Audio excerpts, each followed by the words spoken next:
Well, welcome back. It's session number 6. Can you believe it? Can you believe we've gotten this far? I'm so excited because here's where we're in the home stretch. And this is where, if you thought the other stuff was great, you ain't seen nothing yet.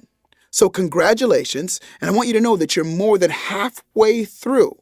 Now think about it. Think about how much you've learned so far. And also think about how much value you've already added to your life. If you've been doing the exercises, then you're probably starting to notice some changes in you. Maybe how you speak or how you view things and how you approach things and how you talk to people. But I'm curious, what is the value to you of what you learned so far? Answer that question for yourself. What has it been worth for you emotionally so far? And economically? And for your career? Have you noticed that it makes a difference already in your sales? And not only in your sales, but your ability to create influence in any context? Now that we've completed phase 1 of the 10 steps to increasing your sales, entitled Engage, it's time to move into phase number 2. And there are 2 steps in this phase. Number 6, qualify them, and that's the subject of this session. And number 7, create conviction and test close, which we'll cover on the next session. So to qualify them, have you ever been in a selling situation where you really created interest, you spent time with that person, maybe spent quite a bit of time with that person, only to find out at the end of your presentation that your product did not fit their needs, or they weren't the decision maker, or they weren't qualified financially to purchase your product? I know I have. It kind of feels like a waste of time or a waste of energy. Or on a personal side, that it was actually your son who tore apart the kitchen and not your daughter. Or that your boss doesn't actually have the authority to give you a raise. Or even more personal, your spouse doesn't even want the new dress that you were going to talk her out of anyway. This step, qualifying them, is about discovering some basic information about your customer. So here's Tony now.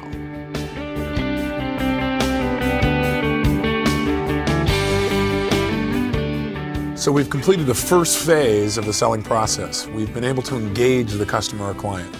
And we went through 5 steps. And let's think about what they were. We started out in preparation. Before we ever got out in the field, we sat down and we did the preparation by talking to some referrals, by maybe going to the library, talking to some key people. We want to find out everything we possibly could about our prospect in advance. And then also want to make sure we're really up to date on our own product. If you're a real estate agent, you went out and you're checking out properties on an ongoing basis. If you're a stockbroker, you know exactly what the key stocks are right now. In other words, you really know your product. You know all the advantages and benefits, and you're ready to share them with someone. Thirdly, you remember you did your preparation from the standpoint of knowing every objection that could come up. And you got a way to handle all of them confidently. Not where you have just a bunch of closes, but where you in your gut know there's no problem. You can handle anything they bring up, and you know the kinds of things that a person's going to bring up.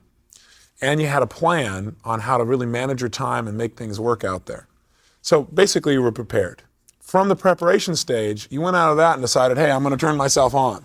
And that was getting yourself to level 10. That was putting yourself in a peak state. And you recall the things we did so that you have all of your ability and skill available to you. And once you're turned on, now you can really tap your real ability. And the third thing we talked about was making sure that now that you're all turned on, you're prepared, you got to go do something. So you got to reach out and make contact. You got to make sure that you don't just hang back there and be all excited, but you do something with that excitement called find a human being and talk to them. And oftentimes salespeople say, well, gosh, I really don't know where to start to make contact. Well, go outside, pick up a rock, throw it high in the air, and wherever it drops, start there. Next person walks by, go, you're the first person after the rock. That'll get somebody's attention. You can begin to speak to somebody about something. What I would tell you is you might want to create for yourself a prospecting library or a prospecting book where all you do is build up possible prospects so that what you've got really is this tool chest of ideas and people to communicate with, so you never feel like, oh, I'm going to run out of prospects. You go right back to that place where you're building it up, this giant file of potential prospects. I would give you that as another additional piece. And then while you're making contact, what you need to do is make sure you think of all the ways to get attention, because it's not just about making contact, but getting their attention as well. We talked about screaming pigs and doing some other unique things to make sure you got a hold of that person's attention, not just being in front of them for the moment. We talked about how you could really connect with the person. That now that you got their attention, you got to make sure that they trust you and that they really fully appreciate that you're there with their interests in mind and not just your interests in mind. We talked about how to do that by deep caring and really caring about strangers, becoming their friend, how to do it through compliments, not just flattery, but real compliments, sincere compliments, and how to build those up and prepare for them, and also through the process of matching and mirroring.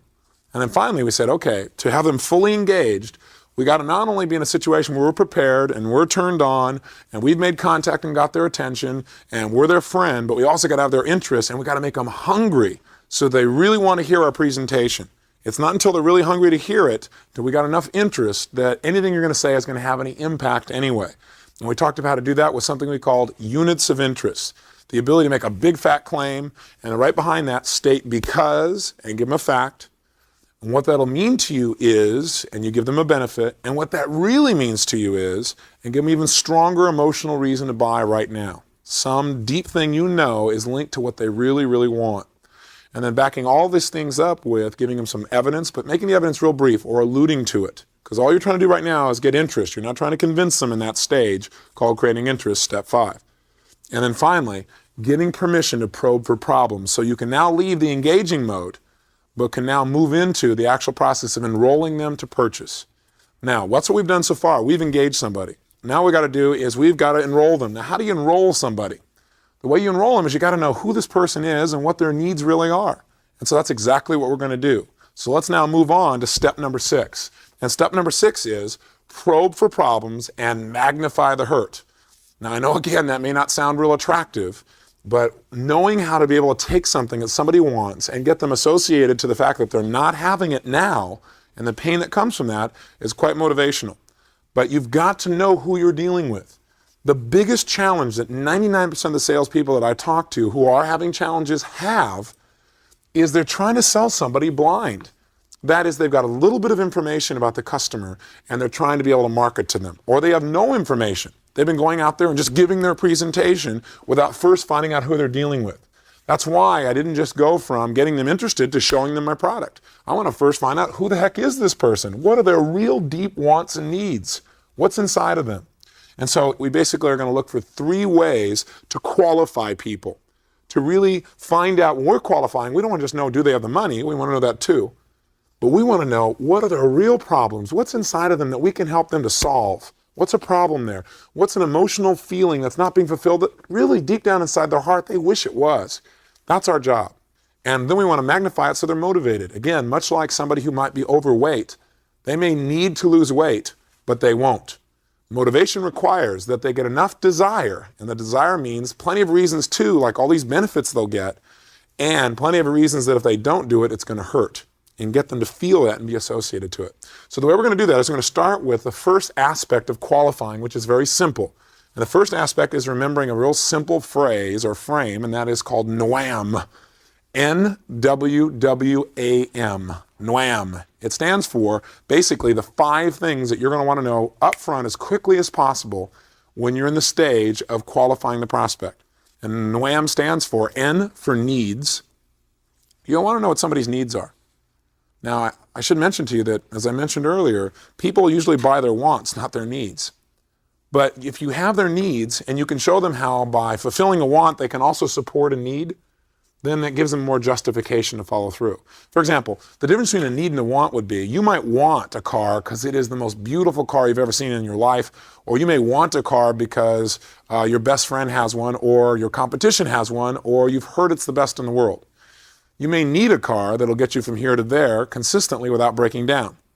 So your needs may not be met by a Ferrari, but the bottom line is your wants may be fulfilled by a Ferrari, and you're going to buy wants probably, most people, not all, depends on where they are and what their values are. But most people are going to buy their wants before their needs. You'll want to know both so you have enough leverage to know how to persuade someone. So N is for needs. W, I've already clarified, it's for wants. You're going to want to find out what are the customer's wants. And these are questions that should be going through your mind and questions you're going to want to be asking them. And you're going to design a couple questions under each one of these to be able to find out the person's needs. It's going to be part of your assignment here. The third W is for wounds. Not wants, but wounds. What I want to know when I'm dealing with someone is what are some of their psychic wounds? I'm going to explain what that is. Most of national advertising, 99% of it, we're talking Madison Avenue now. People that are spending $5, $10, $15, $20 million a year on a particular account very easily, drop in a bucket. What they look for primarily in putting together a commercial are, what are your wounds? What is it deep down inside of you that hurts that they can open up and show you how to heal that pain through their product or service? And this is the exact way to describe it. It's where I got the initial idea in my head about re-looking at my idea of selling and seeing that wounds or pain or hurt was very, very powerful. Not to harm someone, but to open up feelings that are already there, get them associated, and get them motivated to change. So we're going to find out a person's wounds. A is to find out whether they have authority. The authority to be able to make the purchase, which especially when you're selling in a corporate environment, but it's pretty critical. It's also important when you're in a home environment. If you're talking to the husband, you better make sure that his wife's going to be happy about this, or vice versa. So it's real important that you feel and find out before you go into your presentation in any depth, who's going to have to give authority to this. Maybe there's a third party. Maybe they're going to tell you that their accountant has to check it over before they can make a decision. The time to find that out is up front, not after you've done a presentation. If I have somebody tell me their accountant's got to handle it, the first thing I do is say, well, let's schedule a time for all of us to sit down together. Because I don't want to do a presentation, have them go back and try and explain what I told them to their accountant, or you and I both know what's going to happen, or their attorney for that matter. So what I always want to do is find out, do they have the authority? And that's real simple and upfront and basic. And the last one is M, do they have the money? Is the person in the frame of reference where financially, where they are qualified to be able to have your presentation? So you need to be able to find out, do they have the resources or access to the resources, or could they qualify for the resources that would allow them to be able to make an investment in your product or service? So NWAM, needs, wants, wounds, authority, and money. Those 5 need to be answered up front, and they're very, very critical, because if you don't answer those, you can do the entire sales presentation and then find out the person wasn't qualified, or you're trying to sell them, but you're selling to somebody else's wants or needs, the person you studied in your sales class, or the person your trainer thought you were supposed to speak to, instead of the person who's right here in front of you. You've got to remember that every single person you meet, every person is unique. And so what you want to do is find out exactly who this person is in front of you and what are this person's needs. So I would say to you really that there are 2 things that you got to remember in terms of working with prospects and helping them to convert from just being prospects to really being customers. And I'd say the first one really is that you have got to realize that if a prospect is not aware of their problems, if they don't feel the problems, they have them, but they're like not paying attention to them, they're going to have no motivation to buy. An undisturbed prospect will not buy. And when I say disturbed, remember there's lots of ways to be disturbed. If you notice all of a sudden that something new comes out on the market, and that new thing may be the best computer, they just came out with this new Mac computer, and until you get it, you have a little bit of pain because you're thinking, God, I keep using this computer and it's not as good. It was fine a couple days ago, but now you have this wound because you don't have something that you think is really important. Now again, everyone's values are different, and I'm giving you metaphors that may not work for you at all, but we all have them, every one of us. And so what we want to find out is we want to figure out what do they want, and we want to disturb that prospect. If they're not sufficiently disturbed, nothing's going to happen. So that's what this process is about. It's about probing for the problems, finding out some interests that aren't being met, or some real problems that they're even aware of that aren't being met, and then magnifying the hurt. Stir it up, disturb them, get them to pay attention, sell them back their hurt. Somebody tells you a problem, or they tell you a situation, and they say, well, gosh, I'd really like to have that. And you say, well, gosh, not having that must create some challenges. Since you don't have that, what does that mean to you? What do you miss out on because you don't have this situation? Well, don't you deserve to have that? See, what you're beginning to do is stir up within that person some emotion, and that's what you need to do. So before we do anything else, I want you to stop right now, and I want you to design 3 questions for each of these 5 qualifying questions you need to have answered in your mind. That is 3 questions to qualify what are their needs. I want you to design 3 questions that'll help you find out their real wants. I want you to design 3 questions that'll help them discover some of their wounds. What are some of the things inside that they really want that aren't being fulfilled, and it kind of hurts inside, especially if they start thinking about it. Number 4, make sure you ask 3 questions that you can ask in any environment to find out if somebody has the authority to make a decision. And finally 5, 3 questions where you can elegantly find if they have the money, and where you don't insult somebody by the way you do it, where it's elegant and it's effective and the person feels respected and supported. So let's do that right now, and then when we come back, we're going to talk about how to emotionally blueprint your customer, how to find out the exact emotions that drive them most and the emotions they'd like to avoid at almost any cost. So let's do this exercise first right now.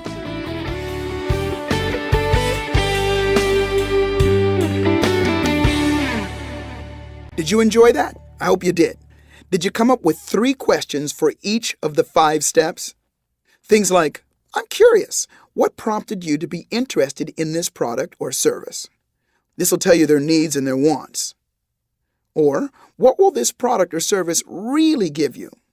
Or, is there anyone else you'd like to have here to find out more and be part of this decision? And to remember the 5 steps, that's right, you guessed it, Tony gave us yet another acronym, NWAM. NWAM. Unbelievable. It stands for Needs, Wants, Wounds, Authority, and Money. Practice them over and over again, just like screaming pigs and things like that, and it'll become part of who you are. NWAM. Now, the next part of this session is about discovering your client's buying strategies. It's one of the more fun and practical parts of this program. Listen, as human beings, we're bombarded every day with input from the outside world. In fact, the average person will receive 3,000 advertising images per day. 77% of all email traffic is made up of spam. I don't know about you, I'm about sick of it. It's always there. In order to deal with all of this information, we've developed a set of unconscious patterns that tell us what to pay attention to. These patterns are different with different people. People also have buying patterns that they develop to save time and energy. These patterns determine what they'll focus on in a presentation and how they sort information that you give them. If you discover somebody's buying patterns, you can present your information in a way that they like to receive it. That's very important. In a way that gets through their filters. If you don't know somebody's buying patterns, it's very possible that your input can be screened out because they're not looking for what you're giving. You have to know these patterns and then present your information in a way that fits them. This is also very useful in other contexts, such as hiring. If somebody has a way of sorting and presenting information that is radically different from what is required for the job, it's good to know that up front. Some jobs require a very specific style, and some bosses can only work with certain styles. Now, as you listen to the remainder of this session, look for other applications of how you can use this information with your kids, your spouse, your friends, your family, your job, community, anything, as Tony shows you how to discover people's buying strategies.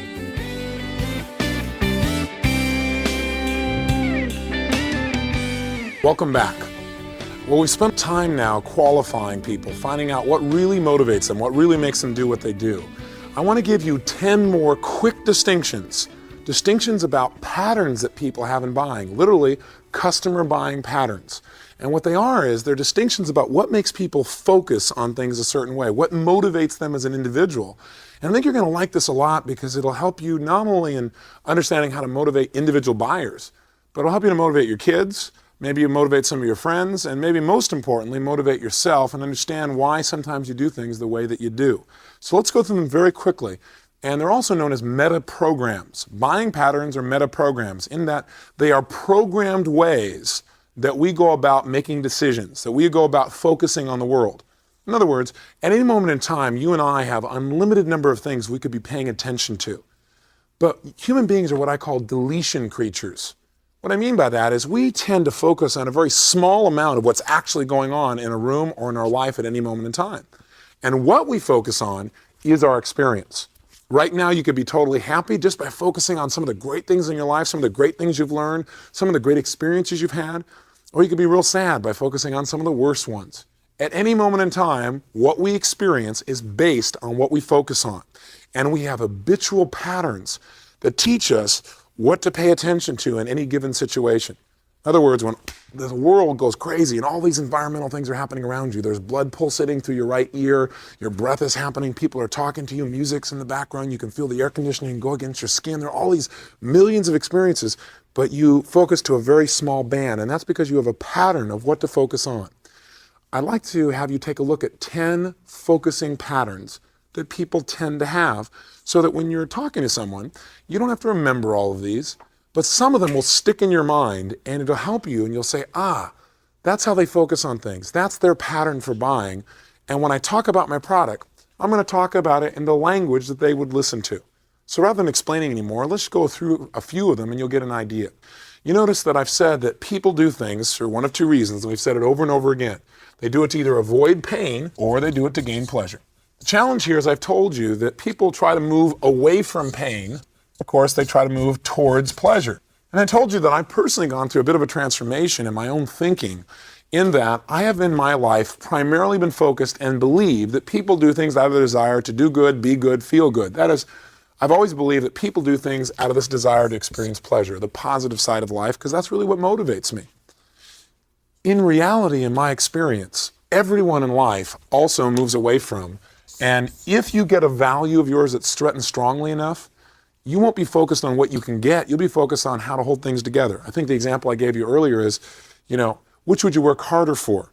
Would you work harder to save $10,000 or keep someone from stealing $10,000 from you?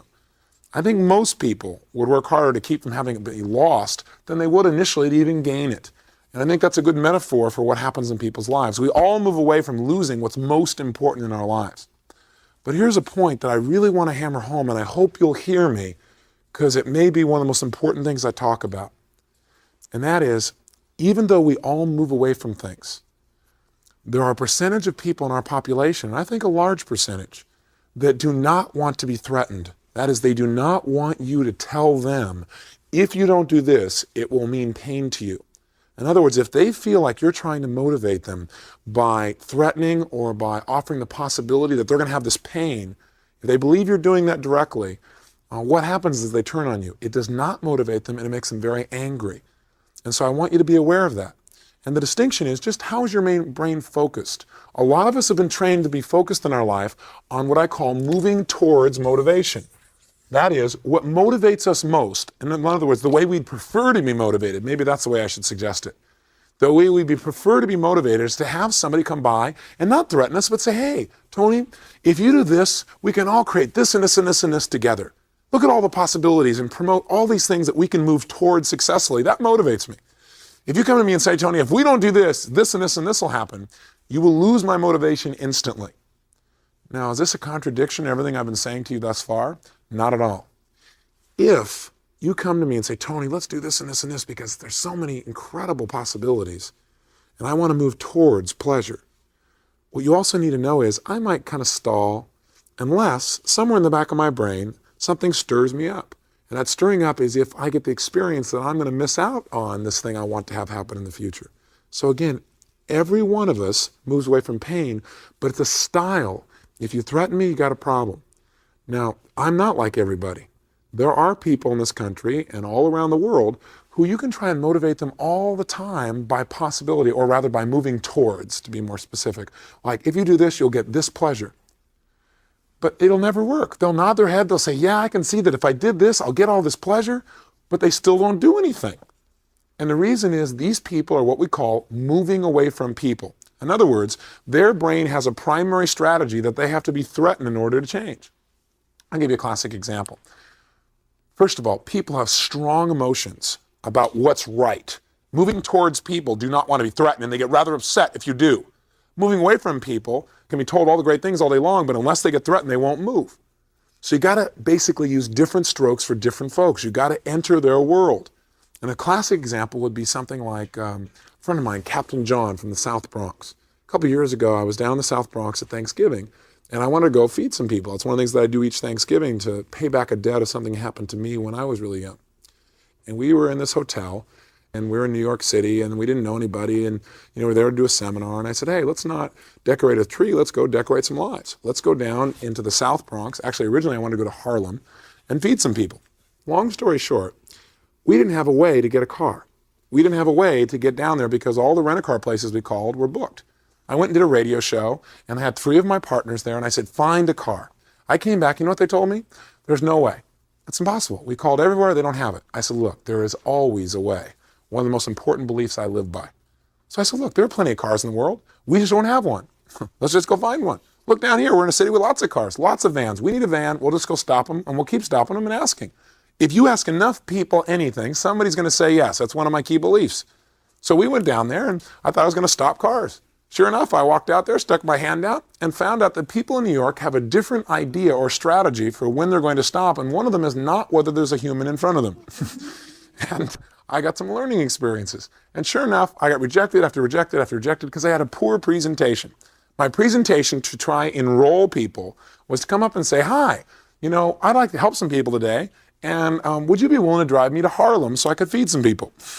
It did not go over very well. Then I got better. I said, would you be willing to drive me to Harlem for $100? Then I got better.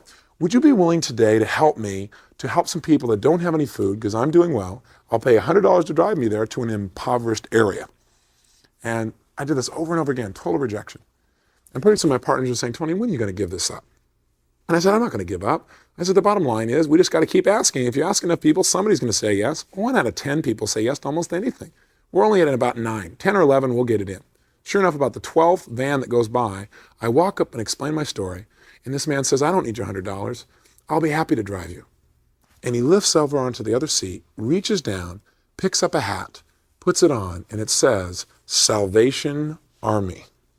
And his name is Captain John Rondon. And that started an incredible relationship. And Captain John wanted to know why I wanted to do this. And I told him what had happened in my life and why I wanted to repay the debt and that I wanted to go there and help some people undercover, not like I was the giver, just being a delivery person, because I wanted to also appreciate where my life is.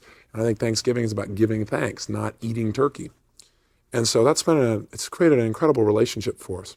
And I learned so much on that trip about persuasion and influence because Captain John is living in a community. He said, listen, you want to go to Harlem? I'll take you there. But he said, the South Bronx is where you really want to go because it makes Harlem look like Beverly Hills. And it did. I mean, buildings that were 3/4 burned down, everything, it looked like a bomb had hit the area. Unbelievable. And he took me in there and he taught me a lot about reciprocation. And he taught me a lot about how to influence people that don't want to be influenced. And one of the most important lessons I got was the distinction between motivating people the way I had traditionally, which is moving towards. I'm a moving towards person. I love to be inspired. Tell me what we can accomplish together and I'll go for it. I don't need to be threatened. In fact, I don't want to be threatened. If you threaten me, I'll be upset. Now, if I get threatened by the environment and you've set it up that way and I don't know it, that may still motivate me. But I don't want to be threatened. So how do most people motivate other people? Using whose strategy or whose style would you guess? Their own. And that gets frustrating. I could never understand why certain people who work for me, I'd be the nicest guy in the world. I should paint them all these great pictures of what they could do, and they still wouldn't do it. And when I was with Captain John, I found out what the problem was, that I was thinking my strategy was for everybody, and that's just not true. And I got the lesson vividly. Captain John goes out every night while people are freezing to death and finds them lying prone on the sidewalk in New York City. And what he does is he picks them up. One night, he picks this guy up. The guy's almost frozen solid. He takes a coffee cup and he puts it directly in the man's hand. And he's so cold, you hear this. And when he takes it out, there's flesh all around the outside of the cup. Pretty intense. He's afraid there's no space at the Salvation Army for this man. And so he's trying to find a place to put this guy up so he doesn't freeze to death. So he goes and knocks on this particular church's door, bangs on the door. Nobody comes. Finally, this minister comes. And he says, excuse me, sir, but this man's freezing to death, and would you be willing to take him in just for the night so he can warm up? The man says, listen, that's the Salvation Army's work, not this church's, and slams the door. Pretty exciting. And what he did is he said a few interesting things to himself inside and went on, said a prayer for the man and went on. And what he did next was he got a lesson. And his lesson was, he knows all the guys in the area. He knows the runners, the guys run numbers rather. He knows a lot of the drug dealers. He knows the guys who steal. And they don't touch him. They don't mess with him because he really is out there making a difference and they know it. So Captain John has got a unique rapport there. And one of these guys walks up to him and he says, Captain John, what are you doing out here? And he told him, he said, I'm trying to get a place for this guy to be able to stay, and I've tried. I've knocked on door after door and nobody will help. He said, I've appealed to them as good Christians and everything else and nothing's worked out. He said, Captain John, you just don't know how to talk to people. He said, you don't know how to motivate them. He said, I'll handle it for you. He said, have you talked to the guy at this house? He said, yeah, and there's no way. He said, I'll handle it for you. And Captain John waits outside. This other man goes up to this building. The door opens just a little bit, right? It's all chained up and so forth. He sees them have a little conversation, lasts maybe 2 or 3 minutes. All of a sudden, the chain comes off the door. The man comes in and says, the man can stay in my house. Pretty amazing. Captain John looks at this guy. He's blown away. He said, how did you do that? He said, I can't believe that. I talked to the guy for 5 or 10, 15 minutes. You were up there for 2 or 3. You motivated him just like that. He said, you got to know how to talk to people. He said, well, what did you say? He said, I told him that I knew he was a good Christian And I knew he cared about people, and I knew he didn't want a man to freeze to death. And I also know the kind of VCR he has, the kind of television, the kind of radio he's got, and I know they won't be there tomorrow night if this man doesn't stay here. He said, you just got to learn how to talk to people. And I never thought about that. I never forgot about that, rather. I thought about it for a long time in terms of, some people you just got to threaten. Now you say, Tony, I can't do that in selling. I don't mean physically threaten. I mean threaten to see them losing out. They got to see themselves missing out, and you got to be direct. Some people you got to be direct. Some people you got to be subtle. Does that make sense? If you want to influence me towards, that'll get me excited. If you want to make sure I follow through, you also get me to be influenced to move away from pain, but you do it not by threatening, but by asking questions. Well, if you don't do this and this, Tony, what would the impact be for you? One of the closes that we use, for example, in our business is we'll go into a company. Let's sit down with a manager and we'll say, sir, listen, let us, first of all, if we've got permission to probe, we'll say, let me just ask you 4 questions.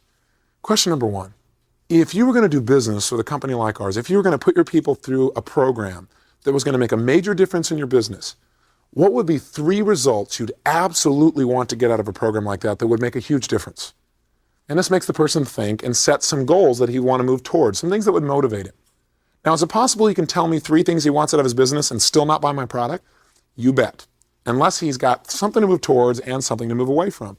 And so the second question we ask after we find out what's most important is we say, what will happen in your business if you don't get those 3 results? Now, that's an elegant way of giving him something to move away from without threatening. Do you follow the difference between that and saying, if you don't do this, here's what's going to happen to you? And so I get this guy and I say, well, what would that mean to you? And what would that mean to your company? And how will that affect you? And then, if the guy's a moving towards person, now I spend the rest of my time and I keep focusing on what he can get. And I say, hey, if you were to get those 3 results, if we could produce those for you, tell me, what would your company be like in the next 3 to 5 years? How would it enhance your company? What else would be great? And I spend most of my time, here's the key difference. If a person is a moving towards person, you want to spend most of your focus on how they can move towards pleasure by making a decision. That does not mean you don't have any away from. It just means that's not where you spend your time. You just have it there. If a person's a moving away from person, then I would spend all my time on what they got to move away from and only a little bit about what to move towards. Does that make sense? What I call these are primary ways of sorting out your world. Okay, so a primary way is whether you move towards or whether you move away from. And the way to find out which strategy a person has is to ask them a question. And the question is, real simple, ask them something like, what do you want out of a job?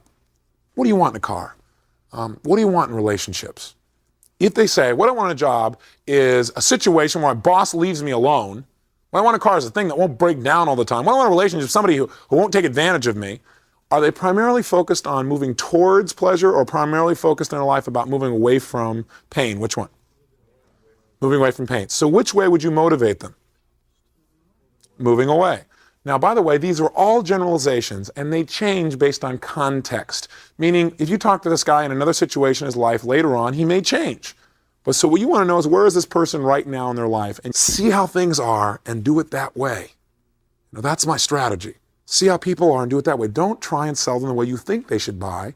Sell to them the way that they do buy. Here's a second distinction of the 10, and we'll do them a little more rapidly. The second one is called the frame of reference focus.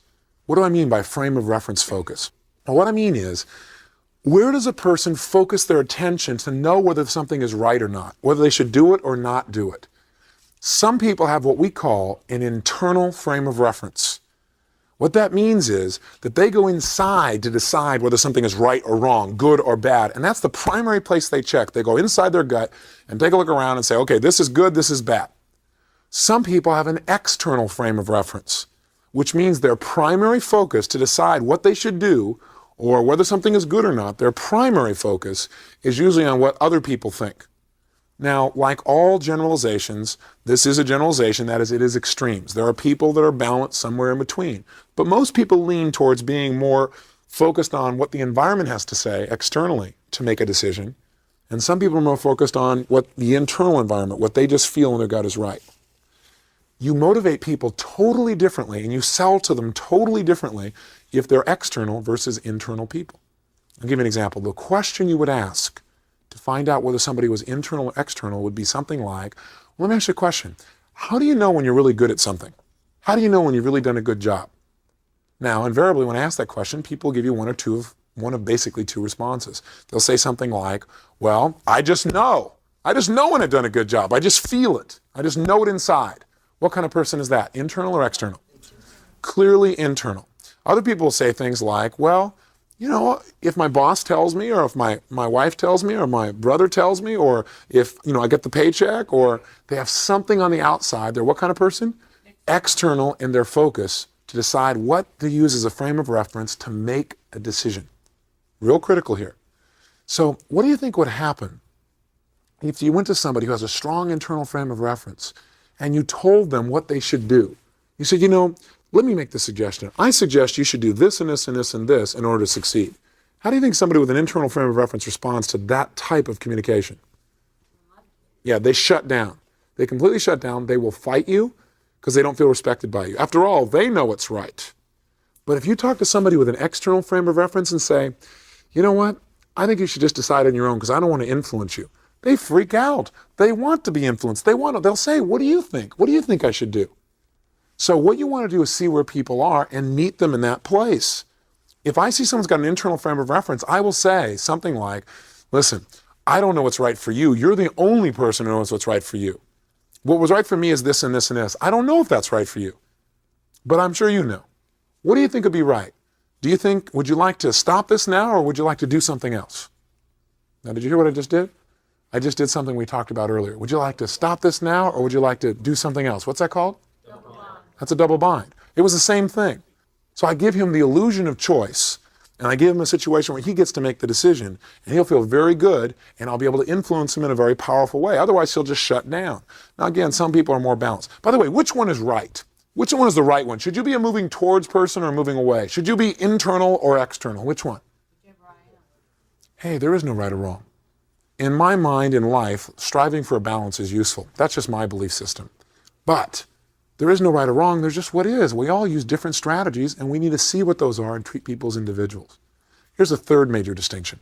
Third one I give you is, are people focused on what's possible in a situation, or are they focused on necessity? Now, this may sound like it's very similar to towards and away from. It is and it isn't. Listen for the distinction now. It's possible for somebody to move towards pleasure, meaning what motivates them is the desire for pleasure, but for them to only do it when they feel it's absolutely necessary. Does that make sense? Or it's possible for somebody to be the kind of person who moves away from pain.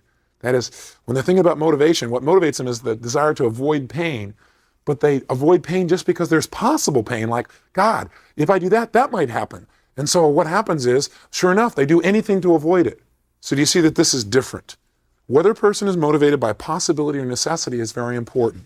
Because if they're a necessity person, and you try and sell them a product, but you don't show them why it's absolutely necessary, they will not buy. If a person is a possibility person, all you got to do is show them it's what? Possible. A lot of people buy just because it's possible, because they can, and they love it. I'm a very strong possibility person. Makes me an easy sale, usually. I move towards, I've got a balanced frame of reference. I'm real internal about some things, and I'm external on others. I want to get some balance coming in, and I'm the kind of person that, God, possibility drives me crazy. Anything that's possible, let's go for it. That's where I come from. That's why I fly helicopters. That's why I break wood. That's why I do, firewalking. That's why I skydive. All that stuff comes out of being a possibility person. So you'd motivate me much differently than a necessity person. Can you see that? So you've got to get them to see it's necessary, and you have to use words of necessity. If you told me, Tony, you have to do something, if you tell me I have to, you will immediately see a shift in my physiology. Because I'm a possibility person. Show me what I can do, and you motivate me completely. Tell me what I have to do, instantly, you're going to get a little bit of a fight. So for example, if you want to get your kids to clean their room, and let's say your child has a strategy of, let's say they move towards, okay, and they sort out of necessity. Then how are you going to get them to do that? Well, the way you're going to do it is you're going to show them, hey, if you clean your room, you get to have all these things, and by the way, you don't have any other choice. That's the bottom line. But if you do it, you get to have this pleasure. If your child is the kind of person, for example, who moves away from pain, and that's their major focus, and they move away from pain that's possible, all you have to say is, all you probably have to do is give them a look and say, that room better be clean. And their possibilities of having pain will motivate them. Are you following me? I know there's unlimited connections here in terms of numbers, but are you starting to get an idea of how you could use these? Is this making sense? Okay, good. So what I want you to do then is start thinking about how to motivate them. One child you try to get to do their schoolwork, and the way you do it is you say to that child, listen, you got to get your schoolwork done now, because if you do a good job now, you get to go to the university of your choice. That would be an example of using what kind of strategy? Moving what? Towards. For another child, you can tell them all day long, do your work now so you get to have the college of your choice, because I want you to have every possibility. That's how I would motivate my kid. But one of them, that won't do it to. The only way he's going to motivate is you say, look, if you don't do this, you're going to be stuck in a place you hate. You think you got it tough now? You wait till after 4 years in university and being in a place where you can't even get the job you really want. And that sounds horrible to me, right? Because that's just not my strategy. That would bug me. But for somebody who moves away from you, know what it does? Whap! They get motivated right there before your eyes. They go, okay, well, I guess I'll do it. They actually feel good about it. Sounds weird to me, but maybe some of you can relate to it. Here's a fourth distinction. Fourth distinction is what we call a relationship sort. And a relationship sort is when you get a lot of input about things. Some people, when they get a lot of input, you know what they do? They immediately link up that input and say, oh, that's true. That's like something else. In other words, we call these kinds of people matchers. Matchers are people who look for sameness. They look for how things are alike. And what they do is, if I were to say, for example, rapport is the ultimate key to success in selling, they would go inside their mind and they would back up my theory by saying, yeah, that's true, because that's very much like a time when I had rapport and that meant this. In other words, in any situation, they try to see how things are alike in order to learn. Does that make sense? There's a second kind of person, and that person is called a mismatcher. And this kind of person is the kind of person that most salespeople have nightmares about. A mismatcher, this person's whole focus in life usually is on seeing how things are different. I will tell you that most salespeople, studies show, are sameness or matching oriented, which is good because it allows you to get with somebody who's different than you and have them make them feel like you're like them. That's part of what allows you to build rapport. But you run into people sometimes, and tell me if this is true for you, who you go out and you give a presentation and you tell them all about your product or service, and you're trying to explain how your product is very much like something they already understand, and they immediately come across and go, that's not true. And you go, what do you mean it's not true? They go, that's just not true. That isn't true. They are not the same. You go, well, they're basically the same. They go, they're completely different. And all of a sudden you feel a little taken back. How many of you have had to deal with somebody like this?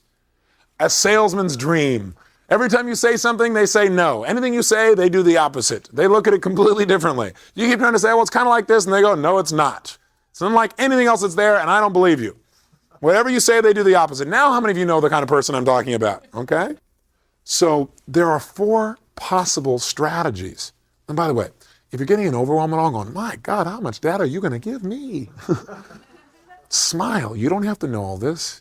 I'm offering you this information so that you have it available and you can use as much or as little as you want. If all you do now is pay attention and notice what motivates somebody, or notice that you keep trying to show them how great it's going to be and they don't move, maybe it'll make you think to ask a question and start even making them be motivated by moving away from. Or the next time somebody keeps arguing with you, every time you talk about something, they take the opposite view. I have a feeling, and I may be wrong, but I have a feeling that even though you think that I'm dumping all this data on your brain, some of you, your brain will go, mismatcher. And I'm going to tell you right now how to deal with them, which could make you a large number of sales where you used to just get frustrated or give up. How many have just been so frustrated you just thought, I'm not even going to talk to this person anymore? Yeah, quite a few of you.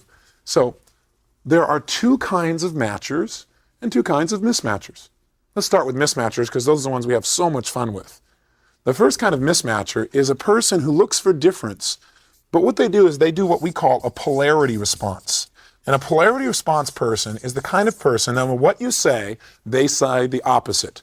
You also may have seen this in your child when they were approximately 2 years old. Whatever you said, it was no, and they did the opposite of what you told them, and they said the opposite back. Did your 2-year-olds do what my 2-year-olds did?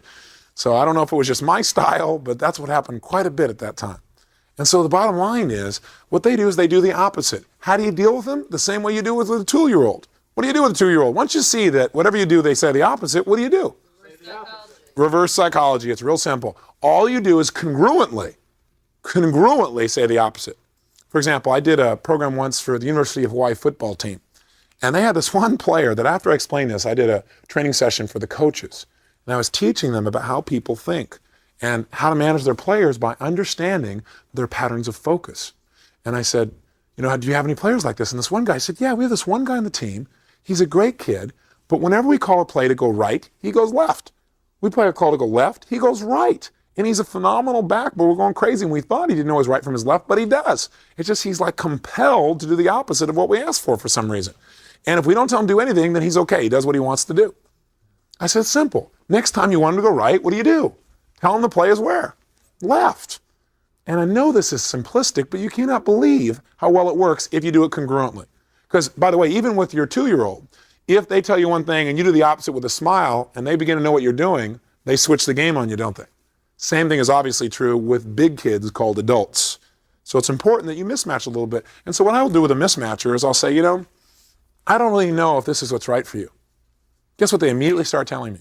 Well, wait a second. It may very well be. No, I'm really not sure. I think there's maybe some benefits, but I'm not so sure. Because, this is kind of for people like this and this and this, and I don't know if you're that way. Oh, yes, I am. I'll tell you what I am. What do you mean? You don't know who I am. And they start selling themselves like crazy. So listen for the polarity mismatcher. They're very easy to deal with. In the past, they may have been hard for you. The other kind of mismatcher is not quite so obnoxious in the minds of us matchers. Because I got to tell you, mismatchers think that we're obnoxious. We're a bunch of people that go around saying everything is the same. How stupid. Can't we see that things are different in the world? But for matchers, a person that's a little less abusive as far as they're concerned is somebody who mismatches by what we call counter-example. And that person does not just do a polarity to anything you say, but like if you say, if you were to do this, if you were to make an investment in this program, I can tell you that by our experience, what happens is XYZ happens within your corporation. That person will say, yeah, well, that may be true, but, and they'll immediately give you a counterexample. I've heard of other companies that have tried this, and they didn't get XYZ. They got a BC out of the situation. And if you notice that every time you try and offer a possibility, they find a counterexample, you now have a mismatcher who works by counterexample. How do you deal with them? You don't deal with them by putting on more examples and trying to convince them more. How do you deal with them? You give counterexamples to why they shouldn't buy. You give counterexamples why you're not sure. You give counterexamples to anything so they'll play the opposite. So I would say is something like, a lot of people that have dealt with us have gotten XYZ result and we're thrilled. And I got to tell you, not everyone has. Guess what happens immediately to a mismatcher like that? They go, this guy's intelligent and he's telling me the truth. Isn't that interesting? Even if I don't remember that exactly, even if I don't think somebody hasn't gotten the result, that person now thinks you're intelligent. They will listen to you. They will respond to you. They won't have to counterexample because you've done it for them. Does this make sense? This is a very, very powerful distinction to make about human beings because there are a large number of people that your traditional style of selling will never get through to. And the traditional style is keep trying to give them benefits, right? Keep finding value for them. Keep trying to put there in front of them. It won't work with a mismatcher. The only way it's going to happen with a mismatcher is if they believe that they're doing the opposite of what you believe, or they believe that you mismatch too. Because if they believe you're a mismatcher, then obviously you're smart like they are. And by the way, mismatchers are critical to the success of a society. If everyone in our society was matchers, can you imagine where we'd be? We'd all be doing the exact same thing, and no one would ever mismatch. Most breakthroughs in our society come from people who said, wait a second, maybe the earth is not the center of the universe. Somebody mismatched. And then matched and said, okay, well, what are the other possibilities? And how could that be like something else? You want to have both skills. Now, matchers, two types. Sameness matchers, people who just see everything the same. And by the way, that sometimes can work against you in selling someone.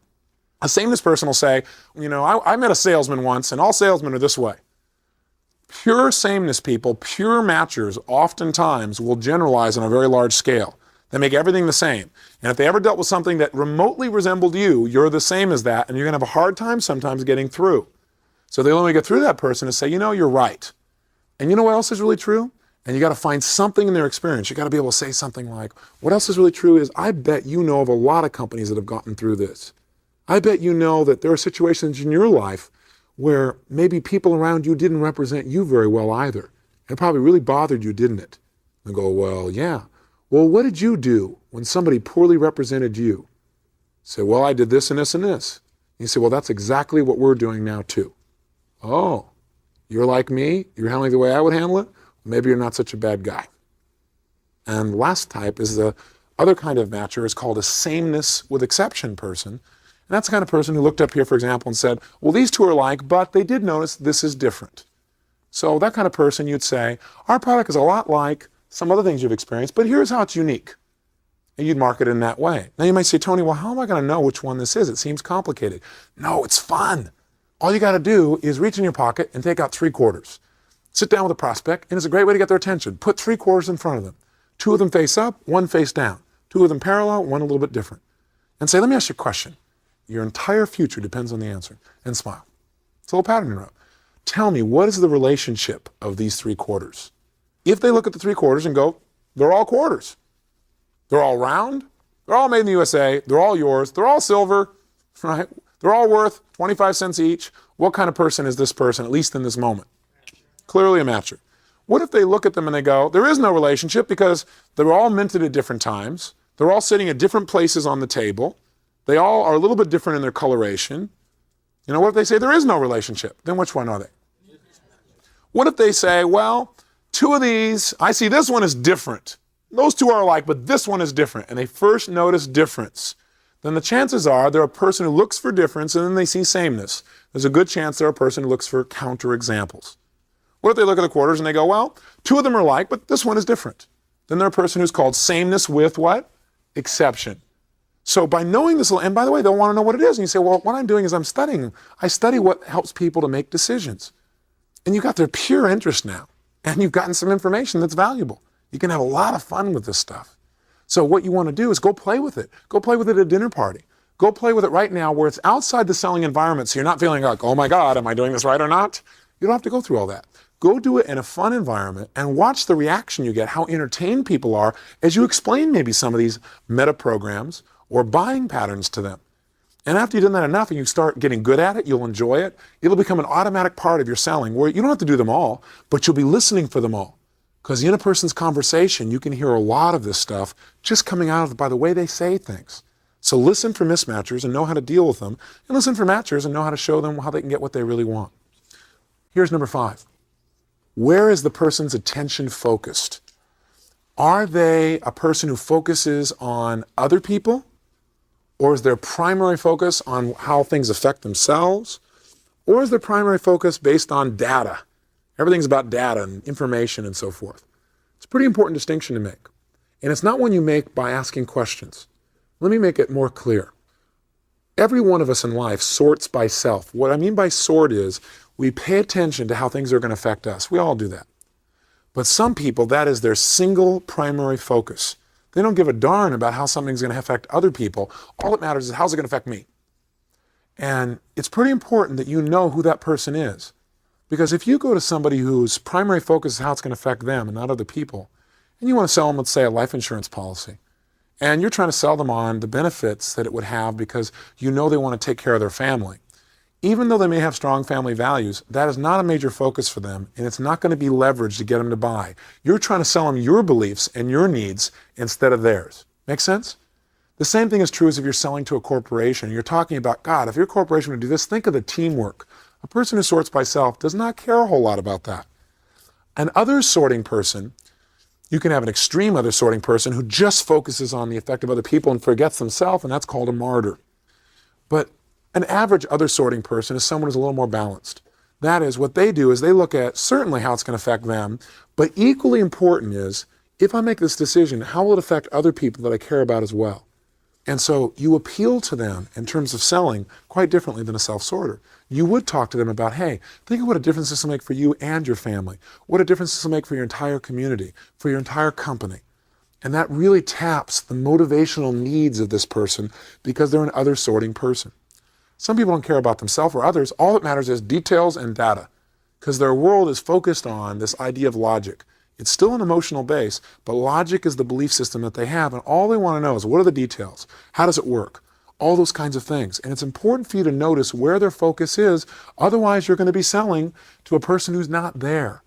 It's critical to notice where they are. I can give you a couple of hints in body language. A person who sorts by others tends to do what I'm doing right now, which is I'm talking right now to you, but I'm not back on my heels like this. I'm forward. And the reason I'm forward is I'm into my conversation with you. I'm associated to you. If someone is talking to me, I'm not off looking over here. If someone's sharing something with me and I'm not 100% interested, for me, I still need to look and nod and at least appear interested and try and make myself interested because I care about how that person feels. Somebody who's a self-sorter will go inside and they don't give a darn about how you feel. Maybe if you're a real good friend, but otherwise, if you're an average person, well, they'll go off in their world, wait till you're done and come back. So you can tell by the way they use their body, by the way they put their potential focus. I'll give you a classic example. In business, Southwest Airlines did a study at one point, and they found out that 95% of all of their complaints were about 5% of their employees. That's a pretty important distinction. Now, what one person said, let's just fire them and start fresh. But there was a smart man in the organization, and he said, wait, before we fire them, let's find out what is it about their personalities that make them so obnoxious that we get so many complaints about them compared to anybody else. And by doing research, they found that these people's primary focus was not on the customer, but on who? Themselves. And they get upset that people wanted something from them when they were supposed to be in a service business. That's why there were complaints. So they did fire these people. But here's what's interesting. When they held new interviews, they decided what kind of people do they want in a service business, clearly. They wanted people sorted by others. So they ran these group interviews where they have people stand up and give a lecture as to why they wanted to come to work for Southwest Airlines. Now, most of these people thought that they were being judged by the quality of their presentation, but that is not who was being judged. The person standing up lecturing or sharing why they wanted to join was not even being paid attention to by the judges. They were watching the audience to see which of these people were real supportive of their competition. Which of these people were supporting others by like sitting forward in their chair and nodding and really being involved. And the people who are back off in their own little world, think about what they're going to say, or going off like this, or going, oh God, putting their eyes up. As soon as they saw that, whap, they cut them from the list. What's interesting is they have now had the lowest complaint ratio in their history. They dropped the figures. I've forgotten the exact figures, quite honestly, but I think it was something like 75 or 80% by making this one distinction. Now, does that mean sorting by others is the only way to live? No, there are places where you got to sort by self. Otherwise, you become a martyr, and that's not your goal either. I hope it's not your goal anyway. I can't say what your goals are. But I think a balance is what's useful. And there are places where, like if your accountant's going in to meet with the IRS, it'd probably be useful to have him sorting by self, meaning sorting for you and not by others. It'd probably be good to have an accountant who has an internal frame of reference. Otherwise, the IRS says, well, I don't think we agree with you. You go, okay. You need somebody who will sort by your interests and somebody who has got a strong internal frame of reference if they're going to meet with the IRS, and somebody who's not fearful of moving away from things, but moves towards resolution. Somebody who does things because it's possible, not just because it's necessary. These are my criteria anyway. Let me give you three more real fast. Three more. Number one, or whatever number I'm on now, I guess about 7, I'd say is this. 6, thank you very much. 6 would be this. Whether or not a person is completion-oriented or process-oriented. This is real important. Some people in life are, for them, life is a process and they just love it. And if they don't get things completed in a certain amount of time, they're okay about it. And because after all, they're enjoying the process. And by the way, some of these people seem to be the most well-adjusted people in terms of their level of enjoyment.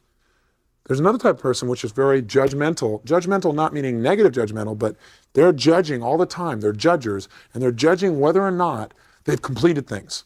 It's on their mind a lot. They want to do things and complete them, and it's almost a compulsion. It's good to know this about people because if you're going to motivate them, you need to know that some people you motivate will never get the job done, or they'll get the job done eventually because they kind of enjoy the process. Other people, if you want it done fast, you better get a judger in there. But how does this affect buying?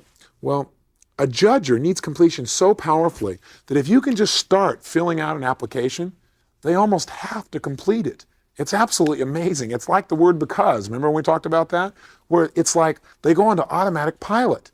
So if you've got a order blank close, if you know what I mean by that, where you've qualified the person, you've presented your product, you know they want it, you don't ask, do you want to go ahead? You pull out the order blank and you say, okay, so your address is 1108 East Walnut, and you live in Glendora, and your phone number is what? And they go 963-1430, and you go, great. They go, wait a second, I didn't say I was buying. And you say, well, you did want this and this and this and this, didn't you? Well, yeah, okay. Then your office number is, and you start doing this, and what happens is they actually get caught up and they have to let you complete. They literally let their completion strategy force them into the sale. Process people may have you come out 3 or 4 times to talk to them before they get convinced because they love the process of buying. So you might want to be aware of which one they are. And the way to do that is real simple. Ask them some questions. Say, I'm curious in life, what do you enjoy most? Getting things done? Or do you enjoy being involved in the process? Ask them some questions like that and you'll get some hints right away. Number 7, here's a very, very powerful and important distinction. How a person gets convinced. In other words, what has to happen for this person to believe that something is true? This may be the most important distinction I'm going to give you out of these 10. We call it the person's convincer strategy. What does it take to convince someone? And this, if we think about the initial thing we talked about in terms of probing for problems, this is really understanding their buying pattern. There are 2 things that make somebody want to buy. The first thing that has to happen for somebody to believe that something is true, for them to get convinced, is they have to have some kind of input that starts to make them feel certain that they're going to get what they want. And what's interesting is, you and I have 5 senses, but for most of us, we take input between one or another as being stronger or more important. So some people get convinced by seeing. The old phrase, seeing is believing, that's not true for all people. But for some people, the primary thing that they have to experience to be convinced something is true, they got to see it. Some people are more auditorily oriented. You can show them all day long, but they need to hear from other people. They need to have some conversations about it. And if they hear enough, then they get convinced. Some people, what they got to do is have a kinesthetic experience or do it. They have to do something, utilize the product or service in order for that person to feel like something is really true. They got to actually do something with it or experience it kinesthetically. And some people are more digital, or they have to read it. They have to get all kinds of information, read up the details, have it in writing, and then they become convinced. Now, that's the first distinction. What kind of input do you need? And by the way, everyone's different. So you know what most of us do again? We try and convince people the way we get convinced. And so, for example, I get convinced by things by seeing them and by hearing them. If I see and hear, I don't have to read about it. I don't have to do it. If I see and read it, if I see or hear it, I pretty much start to get convinced. That's the kind of input I need. Now, other people are different. You can tell them all day, you can show them, but unless they see it in print, forget it. How many have dealt with this kind of person, so you know what I'm talking about? So the way you find this out is you ask a person a simple question that I hope you'll remember from now on, because out of the 10 distinctions I've given you, I keep saying one is the most important, but they're all so important. But I'd say this is probably one of the most, because it'll tell you how to finally present your product in a way that that person traditionally perceives it in order to feel certain they should buy. And the question you ask that person is, how do you know when somebody's really good at what they do? How do you know when a fellow worker, for example, is really good at what they do? Now, some people, and then you ask them, do you need to see them do it? Do you need to hear from other people how good they are? Do you need to have to work with them and do something with them? Or do you just need to read about their performance? Now, think about your answer to that. What has to happen for you to really believe a coworker is really good at what they do? Do you have to see them do it, hear about their performance, do it with them, or read about it? But the bottom line is, what we've got here is you find out. Now, for some people, they need to have 2 of them. They need to see it and hear it. So how are you going to present to that person when you sell your product? Are you going to show them a bunch of writing? Are you going to demonstrate the product over and over again to them? No. That may work for somebody else, but you're wasting your time with this person. You want to present in their strategy. Present things the way they buy. Hey, listen, if you lose your keys, don't you have a pattern for going back and looking for them? How many of you got a place? You look, the first place you go look, and then there's a second place, and there's a third place. How many got a pattern like that within yourself? You have the same patterns for buying, even if you're not aware of them. Here's the second aspect of the convincer strategy. The first one is, what's the evidence you need? You need visual evidence, auditory evidence, feeling evidence, or reading evidence, digital evidence. The second thing is the amount of time. Meaning, do you, in order to be convinced, let's say you have to see it and hear it. How often do you have to see it and hear it before you get convinced? Because it's not most people, they don't just see it and hear it once and become convinced. Some people need it to happen 2 or 3 times. Some people need to see and hear something for 6 months and then they believe. Some people need to see it and hear it every single time to believe it's there. So there are 4 possibilities about the way you have to have time connected with your evidence to become convinced of something. And those 4 possibilities are, some people are what we call automatic convincers. Automatic convincers are people that once you meet their evidence procedure, you show them or tell them or whatever it is, All you got to do is that one time, and they're on automatic pilot. They now believe you. So that's called an automatic. Some people need to have it happen a certain number of times. We call them number of times people. For some of those people, let's say it's 2 or 3 times they need to see something or hear something or read it before they're convinced. Some people are what we call period of time people. Period of time means that maybe they go for 6 months of seeing and hearing, and now they believe it. And then, of course, the fourth one is people that are what we call consistent. And those people never believe. The only way to believe that something is true is if you can show them again today. If they saw it yesterday, that's not enough. They got to see it today to believe that it's true. These are, again, a salesman's nightmare. Now, the question you ask here is very simple. A classic example would be, how do you know when a coworker is really good at what they do? And they tell you. You say, that's great. And then your response is, great, do you have to see it? Do you have to hear about the performance? Do you have to do it with them or read it? They tell you. How often do you have to see them, hear them, or have them do that with you before you come convinced? Just one time and you know? Or is it 2 or 3 times? Or is it like 2 or 3 months or 6 months? Or is it every time they have to do it for you to know that they're good? This is a darn important distinction because people who are automatic are the easiest people to sell, aren't they? You go in there, let's say you demonstrate your product, they see it works, and whammo, they're ready to buy now. How many have gotten to deal with these people and enjoyed it? They're our favorite for salespeople. Second kind of person, you see here or do it for them, and they need to see it a few times. You got to keep prompting them to buy, don't you? And they're probably your second favorite. They give you a no or two, but you keep at it and they buy. Third one that people don't like so often are people you got to keep going after. Maybe you got to work on them for 2 or 3 sessions. You got to call them back. You got to follow up. You got to push, but eventually they buy because for them, they need to go through a period of time. And the most difficult one of all is the consistent person. That's the kind of person that maybe you have as a client, and you've had them as a client for maybe 3 or 4 or 5 years. And every month you come in to give them more of your product, and every month they go, tell me why I should still use this stuff. And you go, what do you mean, John? You've been doing this for 4 years, and every month I come in, you say, why should I use this stuff? He says, yeah, show me why now. And the same thing, by the way, happens in relationships. Think about it. Some people become convinced that you love them by a one-time experience. You say I love you, and they need to hear it, and you said it one time, wapola, they know it's there. Some people need to have something happen a number of times. So maybe you've been with them, and let's say they need to hear it, and you say I love you on 5 different occasions, and all of a sudden one day, wow, now they feel certain you love them. Some people need a period of time. You love them totally, but all of a sudden one day, 12 months later, they go, you really do love me, don't you? And you go, what? Of course I love you. Yeah, but now I know. What do you mean now you know? I've been with you a year. That's right, because you've been here a year, now I know.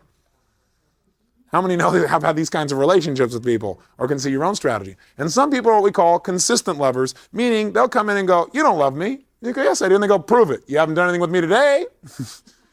And they're the kind of person all the time you got to be reassuring them. How many have had a relationship with somebody like this in your lifetime? So I used to get upset with people who had a consistency strategy because my strategy used to be automatic. Now it's a number of times, and in some situations, a period of time. No one is right. In fact, being on automatic or having a couple of times to be convinced can be dangerous. It got me in a lot of trouble where I believed people who weren't telling me the truth sometimes just because I saw the good side of them a couple of times. And then I just decided they're a good person and never looked again. So there's danger in all these things. But when you find somebody who's a convincer, instead of being upset or a consistent person, you just know that every month you go to see them, you're going to need to convince them again. And you just know that. And you just know that's how they are. And you don't get upset about it anymore. It's giving you a way to understand how people buy. Last 3 very rapidly. Whether somebody has a focus on generalities or specificity. Somebody who focuses on the general big picture does not want you to tell them all the details. That will bore the heck out of them. And if your style of training or marketing is to tell them all the details, you've lost them. Somebody who is a specific person, however, if you tell them broad stroke ideas about your product, they'll be upset because they think you're going to conceal something and they won't believe you and you don't have any credibility with them. The person who's a general sorter, on Christmas Day, they open up the bicycle they got for their kid, or the Santa brought, excuse me, and what happened is they don't look at the instructions, they just take the whole darn thing and start trying to say, well, this probably goes here and this probably goes there, and they just go for it. A person who's detail-oriented stops, lays everything out in order, pulls out the manual, reads it thoroughly, and systematically puts it together. And you sell these people rather differently. Can you see how you'd want to sell them differently? It's very, very, very important. And again, you can notice this by the kinds of questions they ask and what they respond to. And you can say, do you want the big picture to start with or do you want the details? You can ask them directly. Last two. Do they become convinced? Is their buying pattern to make decisions based on past assurances or future possibilities? In other words, let's say somebody wants to buy a particular fund, mutual fund. Do they look at, well, how long has this thing been around? And if it's been around long enough, then they get convinced? Or does it matter to them not how long it is, but how convinced they are of the possibilities that are there? It's very, very much like necessity versus possibility, but the difference is it's focused on time. So then when you go to sell someone, you know whether to say, well, we've been around 50 years, or whether to say, hey, listen, a lot of companies sell you on how long they've been around. That doesn't matter, does it? Immediately you got rapport. What really matters is what's possible, and here's what we're going to create. And lastly, is there focus on cost or convenience? Most Americans, believe it or not, or probably will believe it, are focused on convenience and not cost, although they will tell you that cost is their focus. Now, it may be different in some European countries.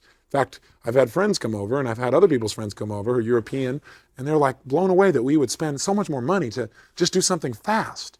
Why not take your time? But in this country, convenience is really highly valued.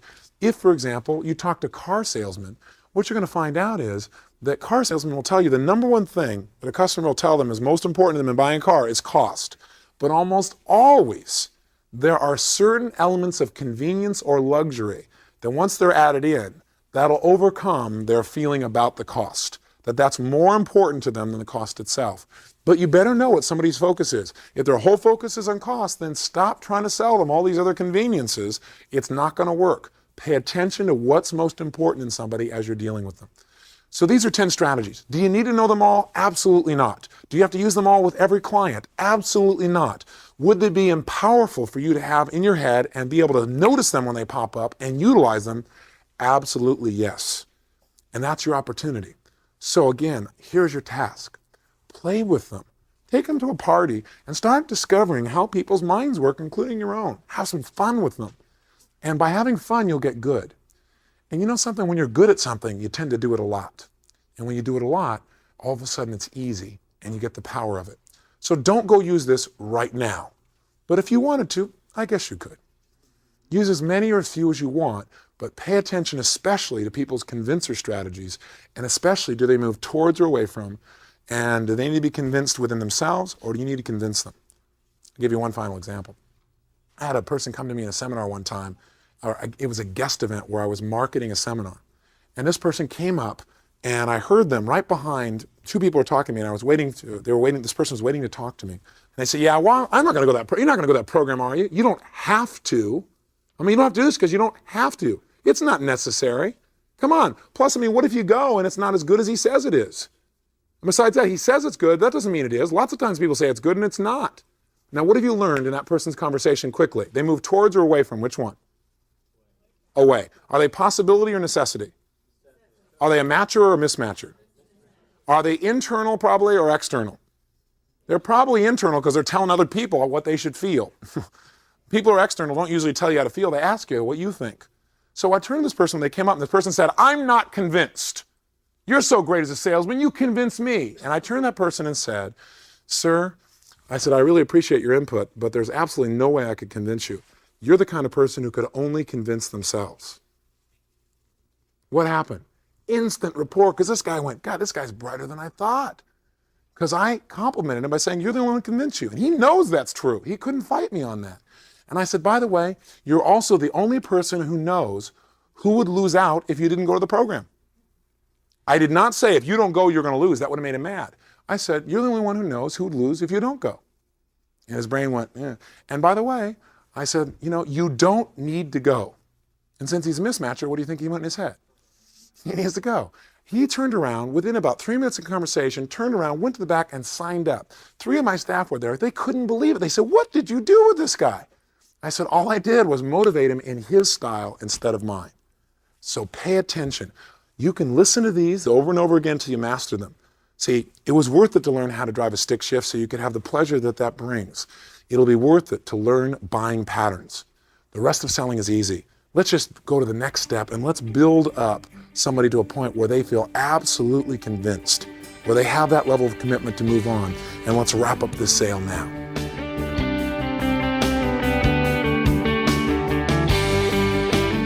Great.